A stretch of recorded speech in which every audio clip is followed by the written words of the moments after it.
Hello everyone, आज चाहिँ म तपाईहरुलाई लिची फलेको देखाउँदैछु। हेर्नुहोस् टक्क रङ लाग्दो कस्तो दामी देखिरहेको थियो है। अहिले त सिलगढीतिर त निकालिसक्यो, हाम्रोतिर त भर्खर रङ चढ्दैछ नि त।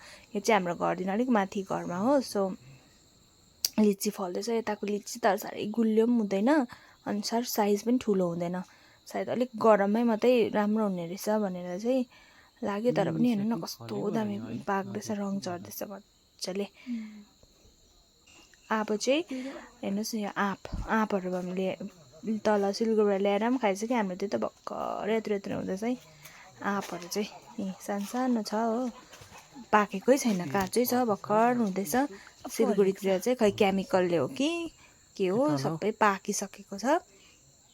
अन्त यहाँनिर हेर्नुहोस् न, यी कटर चाहिँ यत्रो यत्रो भएको चाहिँ कस्तो मजाको भइसकेको छ। पाक्नु आँटेको जस्तो भइरहेछ। कति ठुलो छ, कति सानो हो।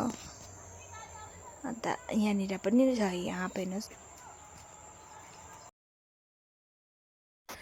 ल है गाइस, तपाईँहरूलाई कस्तो लाग्यो है हाम्रो गाउँमा सिजनल फ्रुट्सहरू त्यसरी फल्छ हाम्रोमा पनि भनेर सानो भिडियो राखेको छु। हेर्नुहोस् है, लाइक शेयर सब्सक्राइब गर्न चाहिँ नबिर्नुहोस् है। Thank you.